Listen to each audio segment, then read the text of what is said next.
નમસ્કાર, હું છું અંજલિ રાવલ અને તમે જોઈ રહ્યા છો ન્યૂ ભારત ન્યૂઝ. આપનું સ્વાગત છે સવારના મોટા સમાચારમાં. દેશભરમાં ચોમાસાની સફર હવે ખૂબ જ ઝડપથી આગળ વધી રહી છે અને હવામાન વિભાગે દેશના 17 રાજ્યોમાં વાવાઝોડા સાથે ભારે વરસાદની કડક ચેતવણી જાહેર કરી છે. ખાસ કરીને ઉત્તર પ્રદેશ, બિહાર અને દિલ્હી સહિતના રાજ્યોમાં હાઈ એલર્ટ આપવામાં આવ્યું છે, જ્યાં અંદાજે 90 કિલોમીટર પ્રતિ કલાકની ઝડપે તોફાની પવન ફૂંકાવાની આશંકા છે. તો બીજી તરફ ગુજરાતના પ્રજાજનો જેની આતુરતાથી રાહ જોઈ રહ્યા છે તે ચોમાસું આગામી 20 જૂન સુધીમાં સત્તાવાર રીતે ગુજરાતમાં પ્રવેશ કરી લેશે. દક્ષિણ અને મધ્ય ગુજરાત સાથે દક્ષિણ અને મધ્ય ભારતના વિસ્તારોની વાત કરીએ તો ગોવા અને તેલંગાણામાં આગામી 7 થી 8 જૂન સુધીમાં ચોમાસાના સત્તાવાર આગમનની પૂરેપૂરી શક્યતા છે, જ્યારે મહારાષ્ટ્રમાં આ સફર 5 થી 10 જૂન સુધીમાં પૂર્ણ થઈ જશે, જેના કારણે મુંબઈ સહિતના વિસ્તારોમાં ભારે વરસાદ પડી શકે છે. ત્યારબાદ ચોમાસું આગળ વધીને આગામી 20 જૂન સુધીમાં ગુજરાતની સરહદમાં પ્રવેશ કરશે. મધ્યપ્રદેશ તેમજ પૂર્વી ઉત્તર પ્રદેશ અને બિહારમાં ચોમાસાની એન્ટ્રી 15 થી 20 જૂન વચ્ચે થવાની સંભાવના છે, જ્યારે મધ્ય ઉત્તર પ્રદેશમાં 20 થી 25 જૂન અને રાજસ્થાનના વિસ્તારોમાં 25 થી 30 જૂન સુધીમાં ચોમાસું પહોંચી જશે. દેશની રાજધાની દિલ્હી અને એનસીઆરના વિસ્તારોમાં 30 જૂનની આસપાસ ચોમાસાનો પ્રથમ ધમાકેદાર વરસાદ પડવાનું પૂર્વાનુમાન વ્યક્ત કરવામાં આવ્યું છે. આ આગાહી હેઠળ ઉત્તર ગુજરાતના બનાસકાંઠા, પાટણ અને મહેસાણા જિલ્લામાં પવન સાથે વરસાદ પડી શકે છે, તો સાબરકાંઠા, ગાંધીનગર અને અમદાવાદના વિસ્તારોમાં પણ વાદળછાયા વાતાવરણ વચ્ચે વરસાદી ઝાપટા પડવાની સંભાવના છે. મધ્ય અને દક્ષિણ ગુજરાતના મોટા ભાગના જિલ્લાઓ જેવા કે આણંદ, પંચમહાલ, દાહોદ, મહીસાગર, વડોદરા, છોટાઉદેપુર, નર્મદા અને ભરૂચમાં પણ વ્યાપક અસર જોવા મળશે. ખાસ કરીને દક્ષિણ ગુજરાતના હબ ગણાતા સુરત, ડાંગ, તાપી, નવસારી અને વલસાડ જિલ્લામાં આગામી દિવસોમાં સારો વરસાદ પડી શકે છે. આ સિવાય કેન્દ્ર શાસિત પ્રદેશ દમણ અને દાદરા નગર હવેલી સહિત સૌરાષ્ટ્રના આર્થિક પાટનગર ગણાતા રાજકોટ, અમરેલી, ભાવનગર અને ગીર સોમનાથ જિલ્લામાં પણ મેઘરાજાની ધમાકેદાર બેટિંગ જોવા મળી શકે છે. તો બીજી તરફ રાષ્ટ્રીય સ્તરે પૂર્વીય રાજ્યો માટે હવામાન વિભાગે વિશેષ અને કડક એલર્ટ જાહેર કર્યું છે. દેશના 17 રાજ્યોમાં વાવાઝોડા સાથે તીવ્ર વરસાદની ચેતવણી આપવામાં આવી છે. પૂર્વીય સરહદો પર પવનની ગતિ ખૂબ જ વધારે રહેવાની હોવાથી માછીમારો અને સામાન્ય નાગરિકોને દરિયો કિનારે ન જવાની અને સાવચેત રહેવાની ખાસ સૂચના આપવામાં આવી છે. આગામી થોડા દિવસો સમગ્ર દેશ અને ગુજરાત માટે હવામાનની દ્રષ્ટિએ અત્યંત મહત્વના સાબિત થવાના છે. સાયક્લોનિક સર્ક્યુલેશનને કારણે શરૂ થયેલો આ વરસાદ આગામી સમયમાં ચોમાસાના સત્તાવાર આગમન માટે પૂરતી જમીન તૈયાર કરી દેશે, જે કૃષિ ક્ષેત્ર અને સામાન્ય જનતા બંને માટે બહુ મોટી રાહત લઈને આવશે. હવે મોંઘી દાટ કોર્પોરેટ હોસ્પિટલોના ખર્ચ સામે ગરીબો અને મધ્યમ વર્ગની લાચારીનો અંત આવ્યો છે. રાજકોટમાં આવેલી એમ્સ હોસ્પિટલ આજે સમગ્ર સૌરાષ્ટ્રનું સૌથી મોટું અને આધુનિક મેડિકલ હબ બનીને ઉભરી રહ્યું છે. માત્ર 10 રૂપિયાના ઓપીડી કાર્ડ પર અહીં શ્રેષ્ઠ તબીબી સુવિધાઓ ઉપલબ્ધ કરાવાઈ છે, જેણે દર્દીઓને અમદાવાદ કે અન્ય મેટ્રો શહેરો તરફ દોડતા અટકાવ્યા છે. તો ચાલો સૌરાષ્ટ્રની આ પરિવર્તનકારી આરોગ્ય સફર અંગે ટૂંકમાં જાણીએ. 200 એકરમાં ફેલાયેલું આરોગ્ય ધામ અને લાખો દર્દીઓને મળ્યું નવું જીવન. ડિસેમ્બર 2020માં વડાપ્રધાનના હસ્તે શિલાન્યાસ થયા બાદ ફેબ્રુઆરી 2024 થી સંપૂર્ણ રીતે કાર્યરત થયેલું અને વિશાળ 200 એકર જમીન પર ફેલાયેલું રાજકોટ એમ્સ સૌરાષ્ટ્રના સ્વાસ્થ્ય ક્ષેત્રમાં બહુ મોટો અને સકારાત્મક બદલાવ લાવ્યું છે. આ મેડિકલ કેમ્પ્સમાં મયુરીબેન અને શ્રદ્ધાબેન જેવા અસંખ્ય દર્દીઓ આજે જટિલ રોગોમાંથી મુક્તિ મેળવીને અને નવું જીવન પામીને પોતાના ઘરે હસતા મુખે પરત ફર્યા છે. ભૂતકાળમાં જે જટિલ અને અત્યંત મોંઘી સારવાર કરાવવામાં ગરીબ પરિવારો દેવાના ડુંગર તળે દબાઈ જતા હતા, તે તમામ સારવાર હવે સ્થાનિક સ્તરે જ તદ્દન સસ્તા કે મફત દરે ઉપલબ્ધ થતા સામાન્ય પરિવારોને મોટી આર્થિક પાયમાલીમાંથી રક્ષણ મળ્યું છે. સૌરાષ્ટ્રના છેવાડાના ગામડાના નાગરિકો માટે પણ આ હોસ્પિટલ આજે આશીર્વાદ સમાન બની ગઈ છે. જટિલ સર્જરીના આંકડાઓમાં રેકોર્ડ બ્રેક ઉછાળો અને હાઈટેક સુવિધાઓ, આધુનિક તબીબી ટેકનોલોજી અને ડોક્ટર્સની કુશળતાના સમન્વયથી આ હોસ્પિટલમાં દર મહિને આશરે 180 જેટલી અત્યંત જટિલ સર્જરીઓ સફળતાપૂર્વક કરવામાં આવે છે. જો આંકડાકીય પ્રગતિ પર નજર કરીએ તો હોસ્પિટલમાં વર્ષ 2024 દરમિયાન થયેલા 861 સફળ ઓપરેશનનો આંકડો વર્ષ 2025માં સીધો વધીને 1927 સુધી પહોંચી ગયો છે, જે આ સંસ્થા પ્રત્યે લોકોના વધતા વિશ્વાસને દર્શાવે છે. અહીં કાર્યરત અત્યાધુનિક મોડ્યુલર ઓપરેશન થિયેટર અને લાઈફ સપોર્ટ સિસ્ટમ ધરાવતા હાઈટેક આઈસીયુને કારણે હવે ન્યુરોસર્જરી અને યુરોલોજી જેવી અત્યંત અઘરી ગણાતી સર્જરીઓ પણ રાજકોટમાં જ ખૂબ સરળતાથી શક્ય બની છે, જેને લીધે ગંભીર દર્દીઓનો કિંમતી સમય અને જીવ બંને બચી રહ્યા છે. ઇલેક્ટ્રોનિક મેડિકલ રેકોર્ડ સિસ્ટમ અને શિક્ષણ ક્ષેત્રે એમબીબીએસની સીટોમાં વધારો ટેકનોલોજીના સ્તરે પણ રાજકોટ એમ્સ દેશની અગ્રણી હોસ્પિટલોની હરોળમાં સ્થાન પામે છે. સીડેક દ્વારા ખાસ વિકસિત કરવામાં આવેલી ઇલેક્ટ્રોનિક મેડિકલ રેકોર્ડ સિસ્ટમના કારણે કોઈ પણ દર્દીની જૂની રિપોર્ટ, હિસ્ટ્રી અને તબીબી ઇતિહાસ માત્ર એક ક્લિક પર ડોક્ટરની સ્ક્રીન સામે આવી જાય છે, જેથી દર્દીઓને ભારેખમ ફાઇલો અને જૂના કાગળોના ભારથી કાયમી મુક્તિ મળી છે. આ ઉપરાંત હોસ્પિટલમાં 3 ટેસ્લા એમઆરઆઈ અને આધુનિક સીટી સ્કેન સહિતની તમામ લેબોરેટરી તપાસ બજાર કિંમત કરતા ખૂબ જ નજીવા અને પોસાય તેવા દરે કરી આપવામાં આવી છે.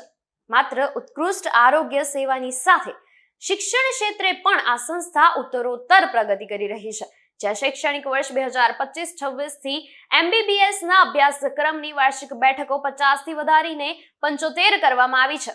આ શૈક્ષણિક વિકાસ આગામી સમયમાં દેશને વધુ કુશળ ડોક્ટરો પૂરા પાડીને ભવિષ્યની સ્વાસ્થ્ય સેવાઓને વધુ મજબૂત અને વ્યાપક બનાવશે તે વાત તદ્દન સ્પષ્ટ છે.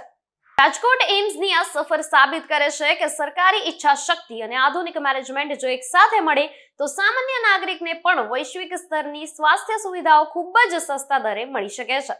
સૌરાષ્ટ્રના આંગણે ખીલેલું આ મેડિકલ હબ આગામી સમયમાં લાખો લોકોના સ્વાસ્થ્યની રક્ષા કરતું રહેશે. ભારત અને ચીન સરહદ એટલે કે દુનિયાની સૌથી પડકારજનક અને દુર્ગમ સરહદોમાંથી એક, બરફથી ઢંકાયેલા પહાડો વચ્ચે જ્યાં સામાન્ય માણસ માટે શ્વાસ લેવો પણ અઘરો હોય છે, ત્યાં સૈન્ય તાકાત જ ભારતનું સૌથી મોટું હથિયાર બને છે.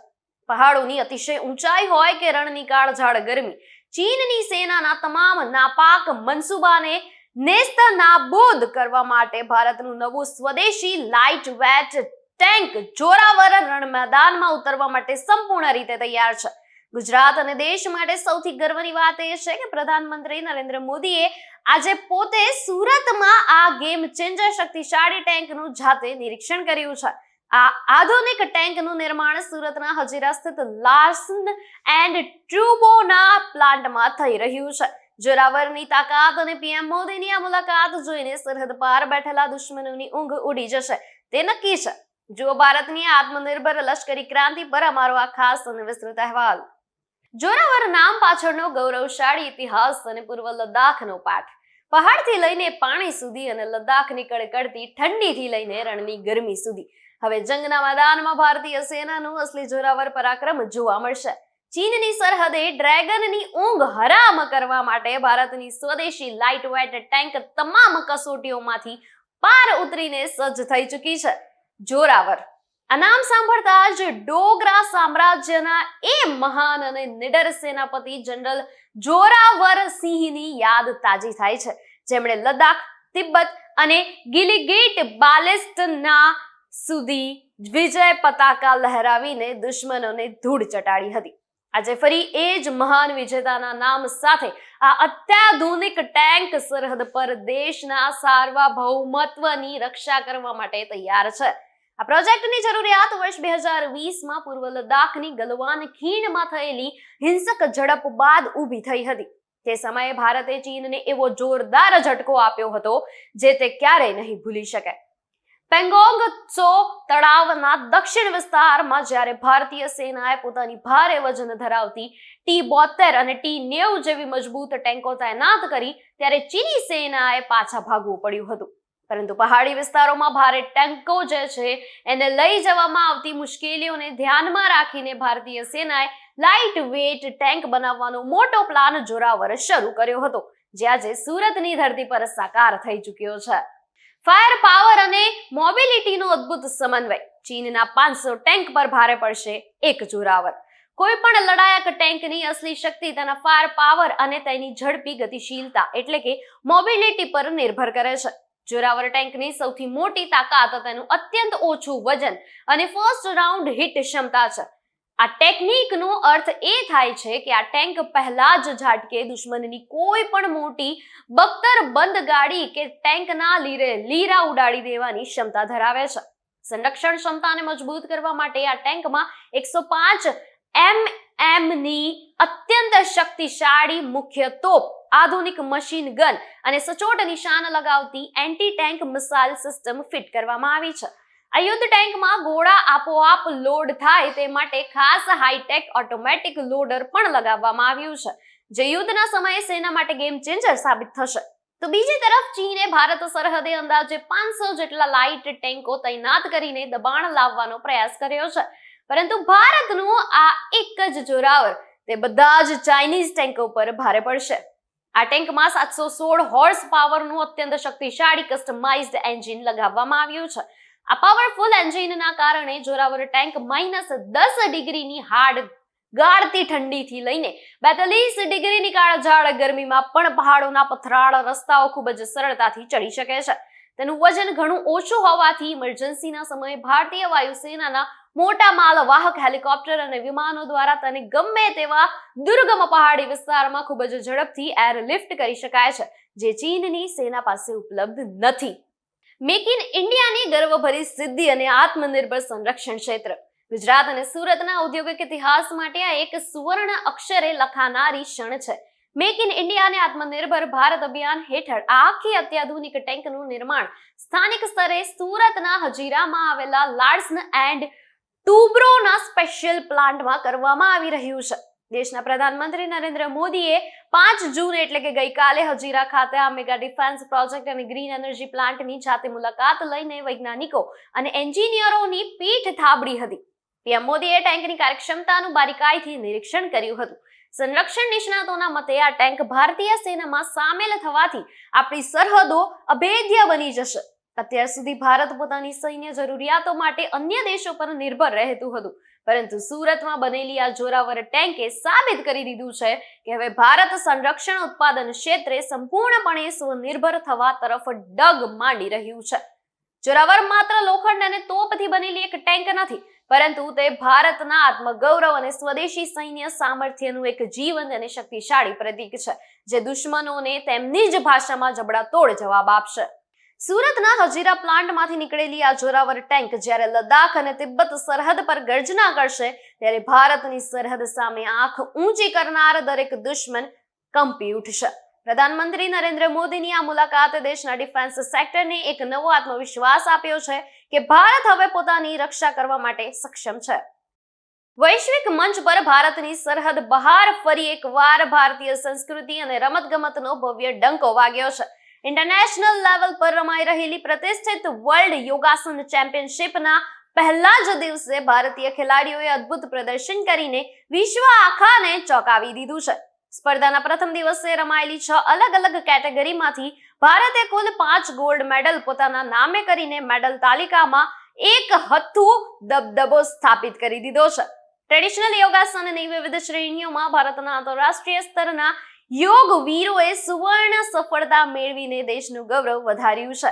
તો ચાલો કઈ કેટેગરીમાં કયા ભારતીય ખેલાડીએ કમાલ કરી છે તેના પર નજર કરીએ. ભારતીય ખેલાડીઓએ મેળવી ઐતિહાસિક સફળતા. ટ્રેડિશનલ યોગાસનમાં સુવર્ણ અહોભાગ્ય. વર્લ્ડ યોગાસન ચેમ્પિયનશિપના ટ્રેડિશનલ રાઉન્ડમાં ભારતના પુરુષ અને મહિલા બંને વિભાગના ખેલાડીઓએ મેદાન માર્યું છે. સૌથી પહેલા સિનિયર મેલ કેટેગરીમાં ભારતના પ્રતિભાશાળી ખેલાડી અભય બર્મને ભારત માટે આ સ્પર્ધાનું પ્રથમ સુવર્ણ પદક જીતીને શાનદાર શરૂઆત કરાવી હતી. આ વિજય પરંપરાને આગળ ધપાવતા સિનિયર ફિમેલ કેટેગરીમાં દેશની દીકરી રીતુ મોન્ડલે પણ પોતાની અદ્ભુત ક્ષમતાનું પ્રદર્શન કરીને ગોલ્ડ મેડલ પોતાના નામે કરી લીધો. આ ઉપરાંત સિનિયર એ ફિમેલ ગ્રુપની અત્યંત રસાકસી ભરેલી સ્પર્ધામાં રીતુ ઠાકુરે વૈશ્વિક જજની સામે પોતાના આસનોથી પ્રભાવિત કરીને ભારતની જોડીમાં વધુ એક ગોલ્ડ મેડલ સરકાવી દીધો હતો. પુરુષોની જ સિનિયર બી મેલ કેટેગરીમાં પણ ભારતીય ખેલાડી રોશન થાપાએ શાનદાર ફોર્મ જાળવી રાખીને સુવર્ણ પદક પર કબજો જમાવ્યો હતો. જ્યારે શરીરના સંતુલન અને ફ્લેક્સિબિલિટીની સૌથી અઘરી ગણાતી ટ્વિસ્ટિંગ બોડી કેટેગરીમાં જ્યોતિ દેવરકરે અસાધારણ પ્રદર્શન કરીને ભારતને 5મો ગોલ્ડ મેડલ અપાવ્યો હતો. જો કે પહેલા દિવસે તમામ કેટેગરીમાં ક્લીન સ્વીપ કરવાનું ભારતનું સ્વપ્ન માત્ર એક કેટેગરીની હારના કારણે થોડાક માટે ચૂકી ગયું હતું. આ એક જ કેટેગરીમાં સિંગાપોરના ખેલાડીએ જીત મેળવીને ભારતની ક્લીન સ્વીપ કરવાની રથયાત્રાને અટકાવી દીધી હતી. આમ છતાં 6 માંથી 5 સુવર્ણ ચંદ્રકો જીતીને ભારતે દુનિયા સામે સાબિત કરી દીધું છે કે યુગની આ પ્રાચીન ધરતી આજે પણ વૈશ્વિક સ્તરે સર્વોપરી છે. ચાલુ વર્ષ 2026માં સમગ્ર વિશ્વ હાલમાં અતિશય અસાધારણ હવામાન ઘટનાઓ અને ગંભીર કુદરતી આફતોનો સામનો કરી રહ્યું છે. દુનિયાભરમાં વધી રહેલા તાપમાન, જંગલોની ભયાનક આગ, વિનાશક પૂર અને પ્રશાંત મહાસાગરમાં આવતા ભૂકંપને કારણે આજે લોકો વિચારવા મજબૂર બન્યા છે કે શું રહસ્યમય અગમચેતી આપનારી બાબા વેંગાની ડરામણી ભવિષ્યવાણીઓ સાચી પડી રહી છે. બાબા વેંગાએ દાયકાઓ પહેલા દાવો કર્યો હતો કે વર્ષ 2026 કુદરતી આફતોનું વર્ષ સાબિત થશે અને માનવજાતને મોટા પર્યાવરણીય સંકટનો સામનો કરવો પડશે. વર્તમાન સમયમાં યુરોપથી લઈને એશિયા સુધી બદલાયેલા હવામાનના મિજાજને જોઈને સામાન્ય જનતાથી લઈને વૈજ્ઞાનિકો પણ ચિંતામાં મુકાયા છે. આવો જોઈએ આ રહસ્યમય ભવિષ્યવાણી અને જમીની વાસ્તવિકતા દર્શાવતો અમારો આ ખાસ વિસ્તૃત અહેવાલ. કમોસમી વરસાદનો માર અને અલ નીનોનું વૈશ્વિક સંકટ. વિશ્વના ઘણા મોટા દેશો અત્યારે કમોસમી ભારે વરસાદ અને વાવાઝોડાના સકંજામાં આવી ગયા છે. ભારતમાં તાજેતરના દિવસોમાં આવેલા તીવ્ર વાવાઝોડાને કારણે જાનમાલનું બહુ મોટું નુકસાન થયું છે અને દેશના જુદા જુદા રાજ્યોમાં કમોસમી આફતોને કારણે સેંકડો લોકોએ પોતાનો જીવ ગુમાવ્યો છે. ભારતીય હવામાન વિભાગે હજુ પણ ઘણા વિસ્તારો માટે ભારે પવન અને વરસાદની કડક ચેતવણીઓ જાહેર કરી છે. માત્ર ભારત જ નહીં, પાડોશી દેશ ચીનમાં પણ તાજેતરમાં પડેલા મુશળધાર વરસાદે પૂરની અચાનક સ્થિતિ સર્જી દીધી છે, જેનાથી લાખો લોકો પ્રભાવિત થયા. આ બધાની વચ્ચે વૈજ્ઞાનિકોએ સુપર અલ નીનોના નિર્માણને લઈને વિશ્વ માટે મોટી ચેતવણી આપી છે. સંશોધકોના મતે વર્ષ 2026માં વર્ષ 1877 અને 1878 જેવી ભયાનક પરિસ્થિતિનું પુનરાવર્તન થઈ શકે છે, જ્યારે ઇતિહાસના સૌથી શક્તિશાળી અલ નીનોએ આખી દુનિયામાં તબાહી મચાવી હતી. અલ નીનોની સીધી અસર વૈશ્વિક ચોમાસા પર પડે છે, જેના કારણે દુનિયાના કેટલાક ભાગોમાં ભયંકર દુષ્કાળ જેવી સ્થિતિ સર્જાય છે, તો વળી અન્ય વિસ્તારોમાં અતિવૃષ્ટિ અને પૂરના કારણે હાહાકાર મચી જાય છે. આકરી ગરમીનો પ્રકોપ અને યુરોપમાં તૂટતા 100 વર્ષનો રેકોર્ડ. ચાલુ વર્ષે ભારત અને યુરોપ સહિત આખું વિશ્વ હાલમાં કાળઝાળ અને આકરી ગરમીનો સામનો કરી રહ્યું છે, જેમાં અલ નીનોની વિનાશક અસરો સ્પષ્ટપણે જોઈ શકાય છે.